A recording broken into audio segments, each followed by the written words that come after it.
Welcome to Monetizing Innovation. I'm John Holcomb. Innovation isn't just the big idea on the whiteboard, it's the hard decisions, the missed signals, and the leaders who keep moving forward anyway. This show dives into the real stories behind breakthroughs in life sciences, healthcare, and tech, how ideas become results, how teams align under pressure, and how strategy turns into execution. If you're building something bold or looking for clarity to lead with confidence, you're in the right place. Press play and let's turn innovation into impact. And today, really excited to introduce our guest, Kristine Vlahos Gagne, a dynamic strategist, leader, and miracle worker by day, ninja by night, with deep expertise in driving organizational performance, team alignment, and innovation execution. Kristine is known for helping leaders transform strategy into measurable outcomes, building high performing cultures, and solving complex business challenges with clarity and creativity. Whether optimizing processes, coaching teams, or unlocking growth potential, she brings a human centered yet results focused approach to every challenge. Join us as we explore leadership, strategic innovation, and what it takes to translate ideas into impact. Well, Kristine, thank you again for joining us today. Thank you so much for having me. I appreciate the opportunity. It's great, especially with folks like yourself too. You have such an impressive background. Do you mind sharing some of the work that you've done and your journey to date? Well, absolutely. I mean, I consider myself to be more of a transformational leader. So, spent a majority of my years across industry in med tech, medical device manufacturing, medical academia, tech research, and as of late, big pharma. And really, what I try and focus on is strategy to execution and impact. So, really, working along that journey and turning ideas, sometimes they're big ideas, sometimes they're smaller ideas, and really helping create a strategic bridge to performance as far as stakeholders gaining clarity as to what needs to be done in order to realize outcomes. There's a really big focus on value realization and what that can potentially look like as far as ROI, capabilities, efficiency gains. And so I would say really the better part of the last decade, that has been my focus predominantly across operational excellence and process improvement with, I would say, a higher overarching perspective on organizational capability and performance. Yeah, I think that's so important too, because when you look at things like the operational excellence, the aspects of bringing teams together, aligning complex goals, especially in the health tech space, the pharma industries, that can be really challenging. You have multiple stakeholders and some of the work like that. Can you share how you lead through some of that complexity? Absolutely. And so I think what is really important is that it's not enough to have an idea or a strategy per se. A plan looks really great on paper, a strategy looks really great on paper. And I think it's really important that you're able to create clarity as far as not just what the goals are, right? A lot of times people understand what we're trying to achieve, but they don't know how to operationalize them. So it's really important to have clarity around what that looks like, right? So it can be as easy as, you know, hey guys, we're trying to accomplish X, Y, and Z. And everyone's like, okay, so we know what that is, but okay, how do we do that, right? So you really have to have a cascade as well, right? So you've got someone who's got a great vision. What does that mean as you cascade down the organization? What does that mean as far as, different phases, right? 6 months from now, 9 months from now, 12 months from now. What does that look like? And how does that transcend down to middle management? And how do they cascade what that means from an execution perspective down to the front line? And so I think what's important is, we can normalize complexity because complexity is that's environmental, right? That's not necessarily a leadership failure. Organizations, by the nature of the things that they do, may be complex. I think it's really working to have some guardrails, right? So How do we have cadences of how we work through these things? How do we ensure that we are co-creating how we communicate, how we make decisions, how we escalate, and what are the things that we really need to do from an execution perspective so that we can reach these goals and objectives? So that's really some of the things that I think about, and some of the things that I think are important is to really architect that framework and cascade, all of the things that I've mentioned so that people are aligned and you're all working toward the same goal. No, absolutely. And it's funny, I think that what you said is just so important because, especially when you take some of the early innovations, right? Sometimes you're coming up with something new, even in healthcare or in pharma, but then you have to scale it, right? And if you don't have that cadence and everything that you described, that can be a huge challenge. And, in your experience, what separates, that value to be able to do that and then to be able to operationalize it, as you said? So I think what is important there is that it has to be a mindset. It has to be a part of the culture. A lot of what you see is that organizations will think about innovation as this sweeping moment, right? Or this movement that's part of this 3 to 5 year strategy, right? Instead of a mindset that transcends the culture of an organization. And when we think about innovation, we seem to think of these sweeping, grandiose things.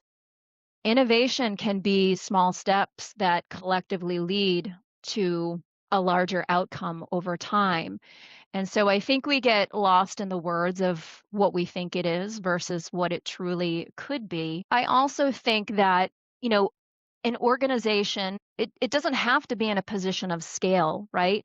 You can have smaller organizations, you can have organizations that are in aspects of startup mode.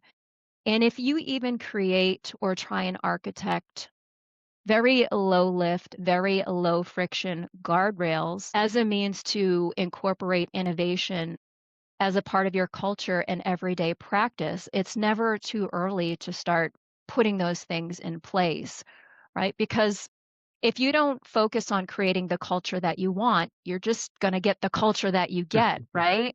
So I think it's important to really look at it that way fundamentally and really think about innovation as a system. And how do I architect this system that I'm looking for and ingrain it into the culture of my organization and just make innovation a part of who we are and what we do and how we operate. So I think that's what sets it apart. I think that's such a great point. I often, look at it too, right? We get hung up on innovation of product or deliverables, in some cases, like you said, these grand sweeping initiatives. But to your point, there's also the innovation process and that innovation culture across the organization. And you already touched on it a little bit earlier, but I would love for you to go a little bit deeper too when you talk about human centered, human centered leadership as it relates to also innovation and just operational excellence. Yeah, absolutely. I am a really big proponent, and I've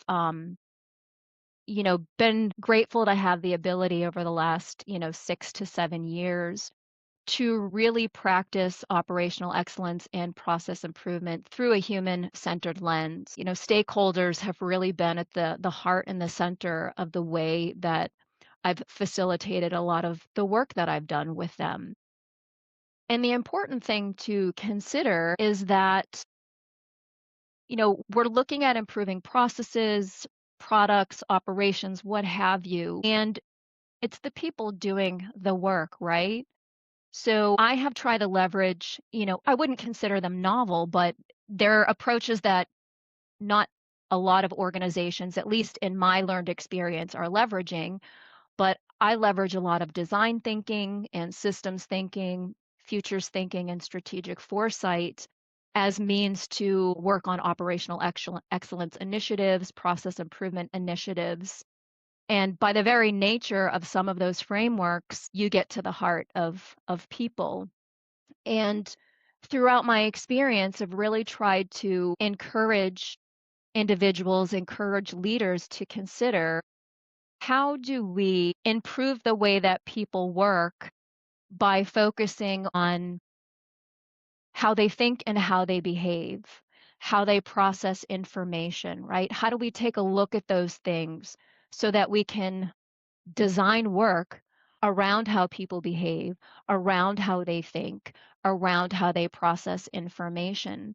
Because those are very important things to consider.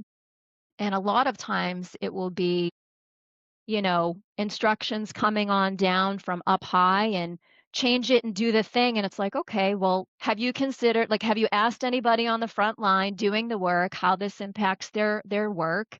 Have you thought about, is this process change that you're wanting us to do really going to be effective? And have you thought about, does it actually make sense? And are the people going to be able to do it? And so in a majority of the work that I've done, I leverage stakeholder empathy interviews. Tell me about your work. How do you feel along the process of your work? What are your pain points? How does that impact your day? How does that make you feel? Right? When was the last time somebody asked you how you felt engaging in the process of your work? How many decisions do you have to make at the same time, right? Decision fatigue and cognitive bias are a real thing. And, and so I challenge leaders to try and open their minds to think about it that way. And that might be difficult, right? We have outcomes, we have ROI, we have optics, all of these things that people are asking for. And so you have to take a pause and step back and train your mind to try and think about it a bit of a different way. But those are a lot of the things that I've done over the years to try and really have people at the center of what I'm trying to improve. And ultimately it's, how can I improve their lives so that we can improve our customers' lives with the things or the services or products we're trying to create for them. Absolutely. And it sounds like, too, from a lot of that work, you're able to tie it all the way to the customer, right, of that impact, but then tie it back to, okay, now how does it personally affect you? How do you drive some of that? Yeah, absolutely. One thing that is really interesting in one of your comments kind of struck me, especially with the cognitive fatigue and, because it's true. It Mhm. happens so much, especially at the rapid pace that we're going. What are your thoughts as we see more of the AI tools become available and be utilized more efficiently? How do you see the impact of that in terms of the individuals and what that does to potentially cognitive fatigue? So I think there's a few different things that I think about, and there's pros and cons to anything. And I'll give you an experience from my perspective and also how this can relate to the broader question, right? So when I think about AI and how I can leverage it for myself, there can be a lot of administrative burden that is woven into the day-to-day work that people do.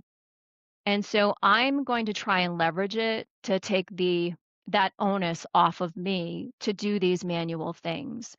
So I'm going to set up automations. I'm going to try and automate certain manual aspects of my work as somebody who's managed programs and projects and portfolios of work, automations going out to other people, those different types of things that I can kind of set it and forget it, check in now and again, and I don't have to worry about that, right?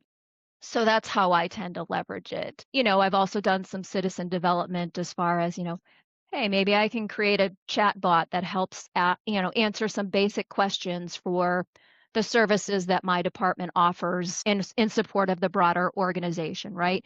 Here's something that you can leverage to get some preliminary information. If you still haven't found what you're looking for, then you can reach out to me directly, right? And this is more for internal operations.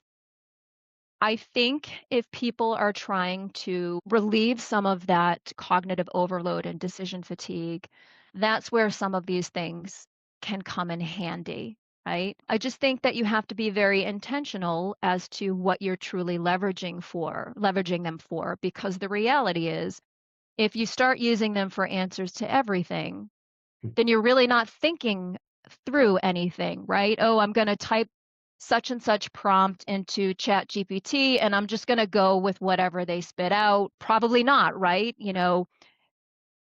how does the information they've given me align with what I'm looking to do here? Is it evidence based at all, right? Is there scientific research that supports anything that they're telling me? Is it blatantly false and they've spit out something completely different? I think there's value in it. I think you have to be very thoughtful about what you are and are not using it for, and you certainly should validate anything that comes out of it. I think that's such a great point because, there's even, like you said, the different types of AI, right? There's the type that, yeah, like ChatGPT and some of those things that we can use to ease our workload.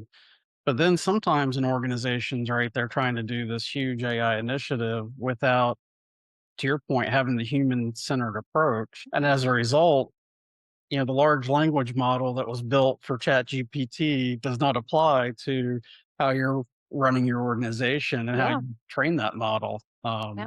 I couldn't agree more with your thoughts there. Do you see that as a challenge moving forward? Because I think you highlight one of the challenges with AI is it's a tool for us to use and it's a great leveling tool, but it still doesn't replace human thought, human Yeah. direction, and insight.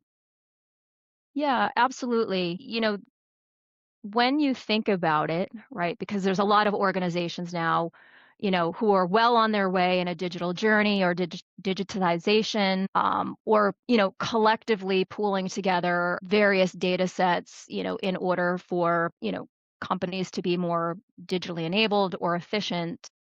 And so I think there's a couple of different things to consider, right? You're looking at the data connectivity between various platforms, leveraging API. How can we connect everything and make it talk? That's a lot of the problems right now is there's so many platforms that are operating in silo.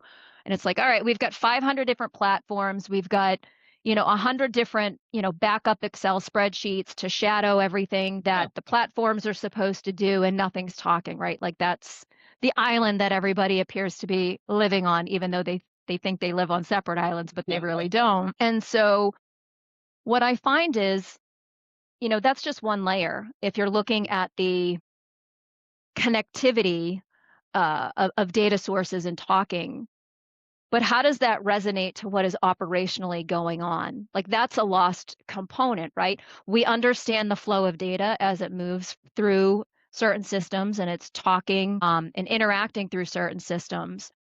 But what does that flow of data mean relative to the operations that it supports or that it inputs into or outputs out of, right? So you have to look at it in parallel. You almost have to overlay it, right? We've got this process, there's data coming in and there's data coming out, right? So how do we overlay those two things together to get a full picture? And a lot of times, you may not necessarily see that if you're focusing just on the digital transformation part. The data comes from somewhere. Well, it comes from a process that we're doing and it spits it out, right? Might be a technical process on a computer or a piece of lab equipment or some other type of equipment. It might be data that's coming out of, an operational process that you've had to enter somewhere. So I think we can't lose sight of the interconnectivity between those things. It's not enough to just have the data and kind of, create this large platform that outputs data. You have to consider, you know, the operational component that this data is tied to and what is the collective story that it tells. AI may not be able to account for what's happening on the ground, right? no, I think you're so right. And sometimes from an operational overview, right? If you don't have that clear picture of the overall process, you could try to implement AI, but it's trying to take a sledgehammer to a pin nail. Yeah, absolutely. And it also ends up, you can, garbage in, garbage out, right? Because you Yes. take into account the connectivity. That's so true. We say that all the time. It's like, whatever you're putting in is going to generate what's coming out. So unless you've gone in and you've done a really thorough auditing of all of your data, then, you're starting with some pretty interesting things. No, absolutely. And I think especially about from a production standpoint, and you highlighted it, right? Because you've got the actual manufacturing equipment and its inputs, outputs. You have the lab then with its measurements, inputs and outputs. And if those things aren't connected appropriately or the quality plans aren't in place correctly, the systems don't talk, and then you end up having an out of balance process. Absolutely, right? And the other thing is too, if we think about the data, let's go back to like metrics and KPIs. Are we sure we're measuring the right things? A lot of times we're not, right? And, I've seen that a lot of times where organizations might not be measuring the right things or measuring it in the right way. So that's another thing to think about is, are you measuring the right things? Is the data capturing it in a way that makes sense and tells a story? So that's another area of it that you've got to think about. No, I think that's such a great point, and but it's funny because there's times where some of our metrics are really a correlation rather than an actual direct measurement. So the correlation changes at some point, and then okay, well, what happened? Yeah, and I've seen that. It's interesting that you mentioned, right? A lot of times as well is you know what you should be measuring, but you're just not. So I'll be very honest. I've worked, decades now. And especially if I'm thinking through an OpEx lens or a process improvement lens, it's like, okay, are you measuring X, Y, and Z because we need to account for a current state, right? What's your baseline? And so a lot of times it's really challenging because people are like, well, we haven't been measuring that, so we don't have one. And so I'm like, okay, well, how if we go through this project to work on a process improvement, how are we going to be able to tell that you've actually improved if we have no baseline to start from? So, and that is not an uncommon theme that I have come across over and over again is that there's no established baseline and no measurements happening for certain things related to process. No, I think that's such a great point. I think there's that complexity too of sometimes we measure final product attributes, and that's what the customer, is getting. But we're trying to put statistical process controls in, which then are a correlation of what those product parameters are. You know, it's a really delicate balance. And to your point, the data systems, if we're not understanding those inputs and what it really means, you miss the story, and you lose that human factor over time too, right? As folks change, because there's some organizational knowledge built into those understandings also.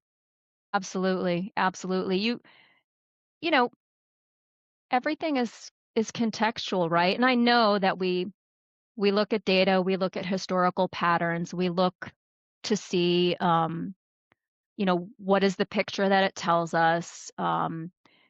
If you're being open-minded, hopefully you're doing some strategic foresight. Not a lot of companies are great at that. You're looking ahead at, okay, this is what the current story tells us, but what does that mean for the implications of our future state? But that's not always happening, right? So, yeah, yeah, it's quite interesting. Absolutely. Yeah, and if you don't mind, I might shift gears just a tad, but I think it's related. Is you've had the benefit of working in several different areas of healthcare and then into pharma. From your perspective with some of that journey, what are some of the biggest differences that you've seen or similarities in making some of those transitions? I think across industry, and again, yes, I've worked in, big pharma, biotech, et cetera, but I've worked in fairly regulated environments. So that is really the common theme across all of them.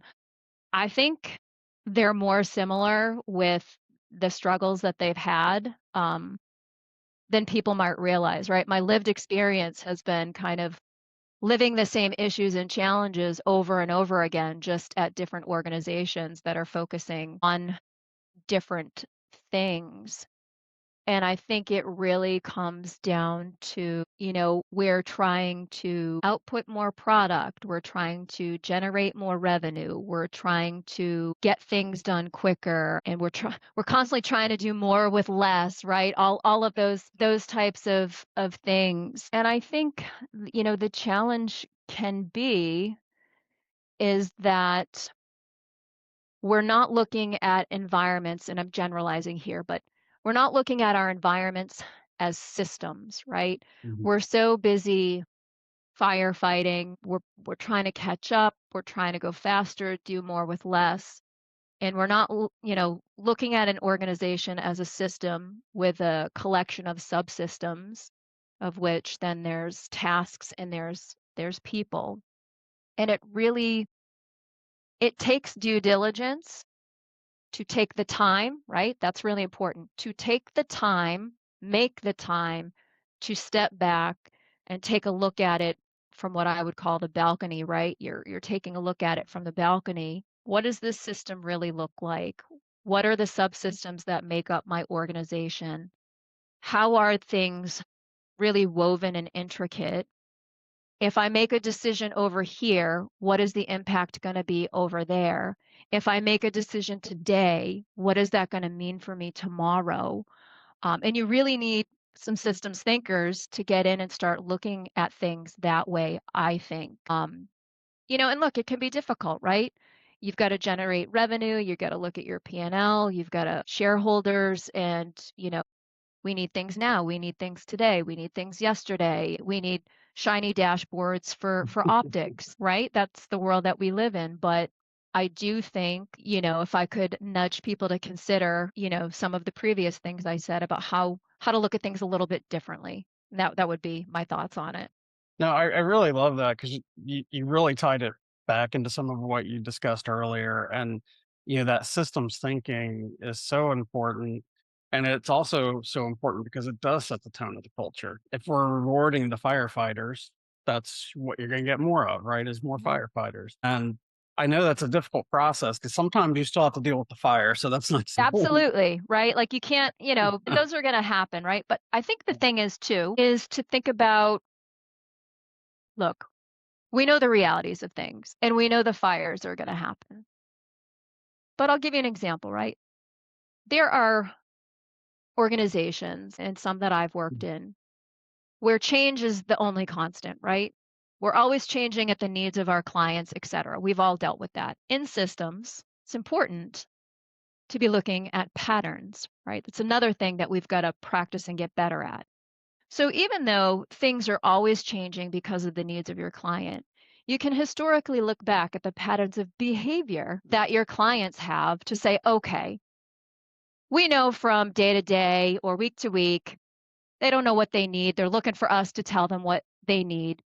But historically, their behavior tells us that they're probably going to do this, or they're probably going to respond like this, or they're probably going to want this, right? So the goal is, that 80-20 rule. Instead of fighting fires 80% of the time, let's see if we can leverage some of that systems thinking, tap into some of that pattern recognition, Mhm. how are our clients behaving, et cetera.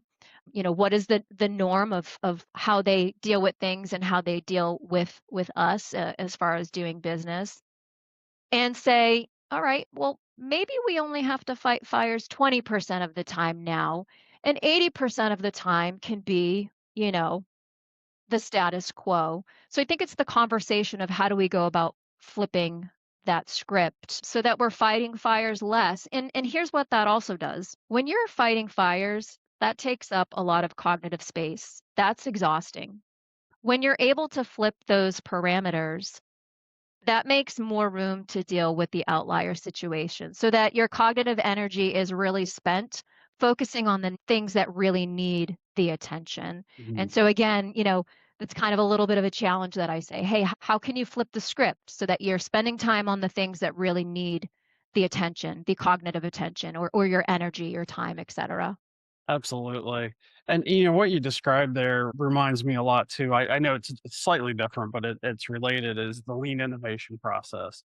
And the reason I bring that up is especially, you think about from an operations perspective and what we do as an organization and a technical perspective when Mhm. we're especially in pharma space, right? The product is so technical, right? And we apply good scientific discipline. We do a lot of designed experiments, controlled things like that, and I think what you've really highlighted the systems view, and that's why I bring up lean startup, is it's the same thing. How do we apply that same methodology? What's our business hypothesis? What's the problem we're trying to solve with the customer? How do we define it? What does that mean for the organization? Right. And I really like the way you described it because if you flip the script, then we can apply the same rigor free up some of that cognitive capability, right, for the value creation versus the firefighting. Absolutely, absolutely.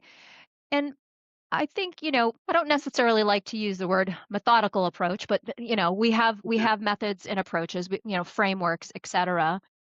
And I think to your point, we can look at those as guardrails on how to help us get there, right?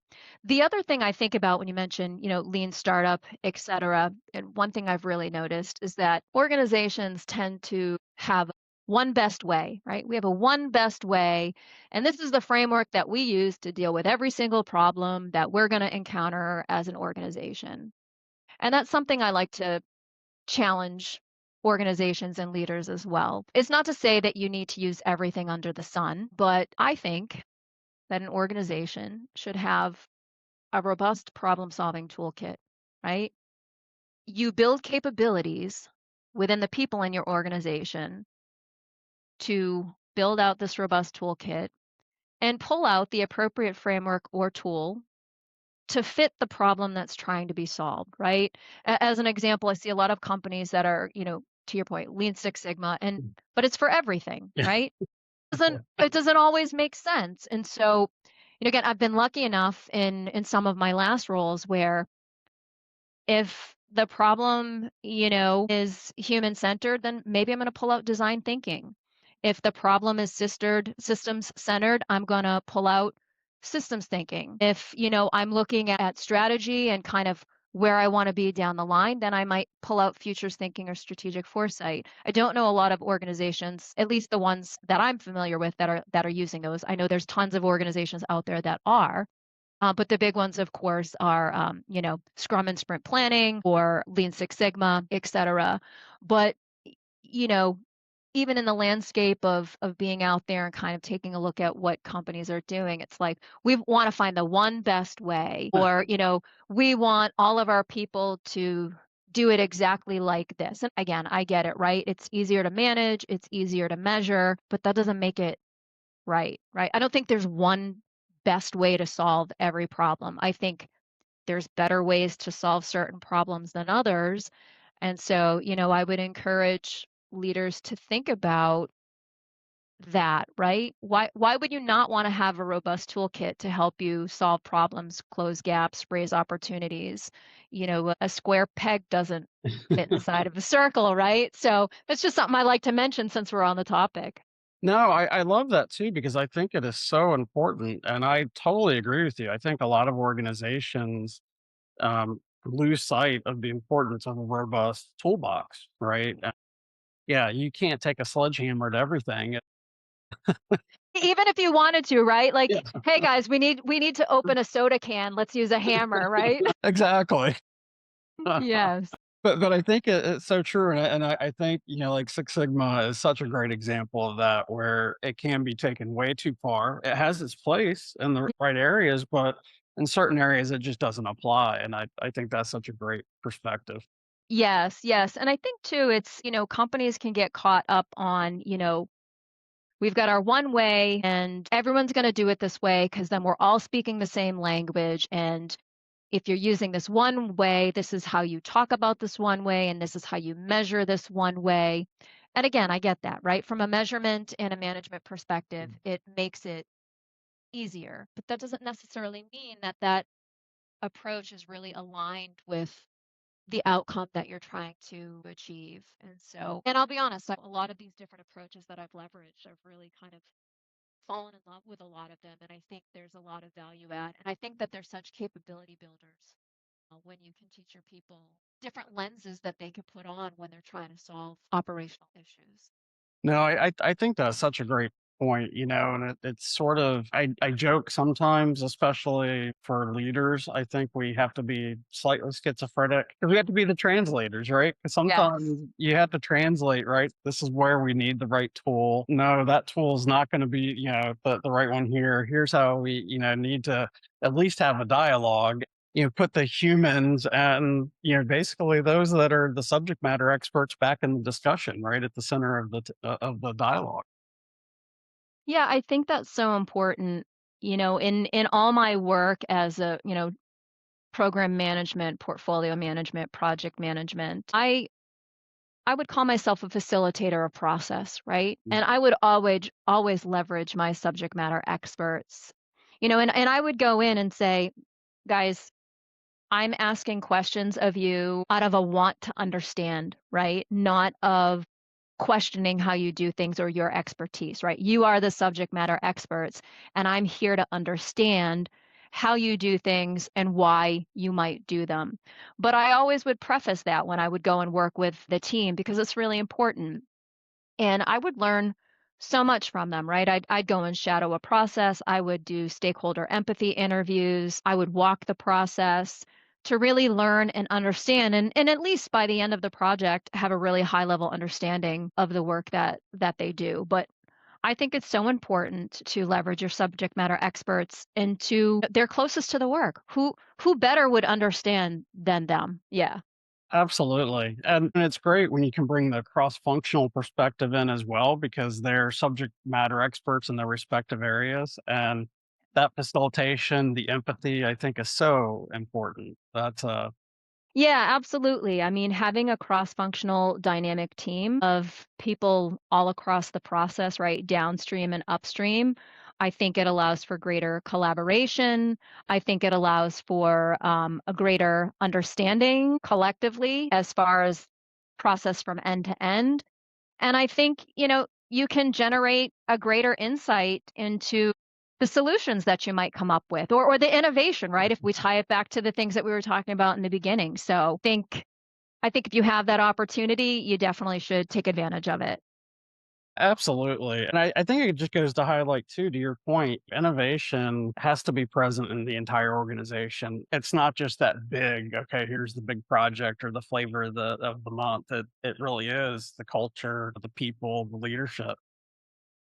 Yeah, and that's really important, right? I mean, I've worked with a variety of organizations where it was that exact sentiment. It was like, oh, this is the flavor of the month. This is what we're going to work on this quarter until it's not shiny anymore. And then you're kind of doing like squirrel. Like there's something else that comes in and you're like, oh, I thought we were working on this or we were using this approach. And no, no, no. Somebody new has come in and they would like to do things this way. I think it ties into a lot of what we're talking about because that can be confusing for people. It could be challenging for people. They don't understand. They're also trying to do their day to day, right? And so, I think it's just something else to think about is change fatigue, right? That's another thing that we have to overlay on top of everything that we have been talking about is can we educate people on why are making the decisions that we are, why we're looking to change what we are, and also prefacing, here's what we risk to lose if we don't change. I think that is sometimes more of the important message, right? If we don't change, these are the things that could happen, right? As opposed to, well, we just need to change or what have you, right? If we reframe it in a bit of a different light, we can get people to better buy into it. And I think the communication piece, right? A lot of times stakeholders, frontline people at companies just in general, they find out kind of after the fact. It's like, hey, something's been going on over here that we didn't know anything about. And ta-da, we're going to go and roll it out. Now you're going to help us do the thing. And it's like, wait a minute, where did this even come from? I feel like it fell out of the sky. So, I think we have to be very cognizant. We have to tie it back to, again, people, right? Behavioral and emotional. People have an emotional link to change. And I think we just need to do better as leaders to try and remember these things because they're really important. I think that's huge, and to your point, there's always resistance to change. It's human nature. It's just, I think, a common aspect. And if we can't make it clear enough or, have a collective desire, right, to exceed the resistance that there is to change, then it falls flat.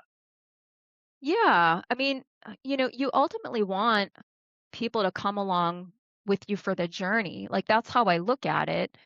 And so, psychological safety plays into that, trust plays into that.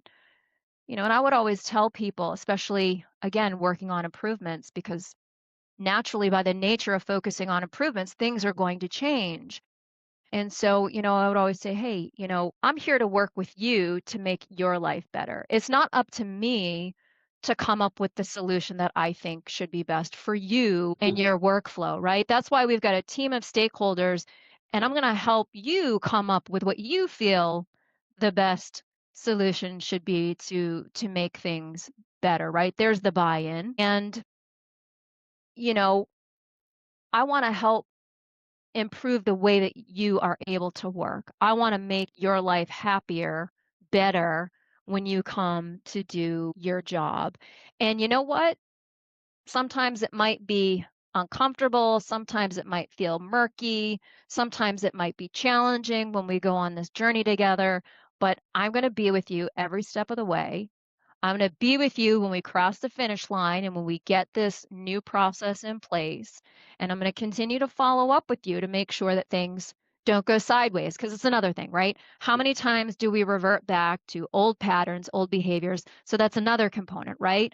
So once we've got something in place, how do we sustain it? How do we make sure that people continue on with the necessary behaviors to keep those new processes in place? And some of the conversations I've had, a lot of times people be like, "Oh, I'll just create a job aid. I'll just do a training." And I'm like, "Guys, that's not going to work. Yeah. You know, people can follow instructions, but that doesn't mean they're behaving in the way that you need to. Like you can have a really horrible process that people are doing. They could do it really well. Doesn't mean anything. So I think that's another thing that we need to consider is, what are the behaviors that we need to have in place and have people continue to practice so that we can sustain things, for the future. I think that's so true. It really comes down to how important influencing is part of leadership as well, right? Because the influence is by bringing, the folks together and actually feeling part of the decision versus, I'm from the Yeah. government. I'm here to help. Absolutely, absolutely.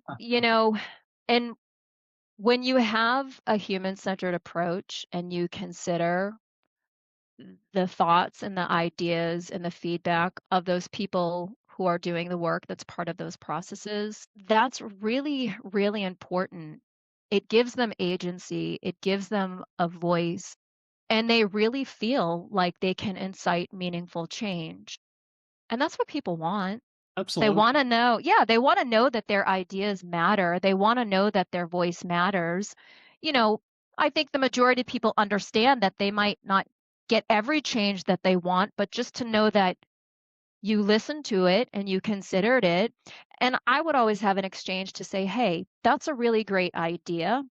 It might not make sense right now because X, Y, and Z initiative is coming down the pipeline, or we've got some other priorities that we need to take care of. But let's pocket that because we might be able to use it in the future, right?" So I think those conversations need to happen. I think that's so important. I completely agree.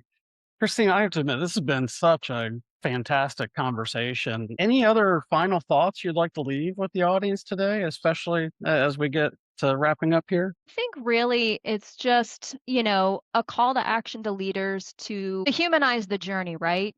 If we're talking about monetizing innovation, if we're talking about what that journey looks like, it's to remember that at the heart of it, at the center of it all, is people. And so I don't think that we want to lose sight of it. Yes, we want to reap the benefits of all the great things that are going to be those outcomes, but we've got to do justice along the way to the very folks that are helping make it happen. So I would just say that. No, that's fantastic. Thank you so much, Christine. I truly appreciate it. This has been a wonderful dialogue, and I think folks are going to get a lot out of the discussion. Wonderful. Well, thank you again for having me. It's been a pleasure. Likewise. Thank you. Thank you.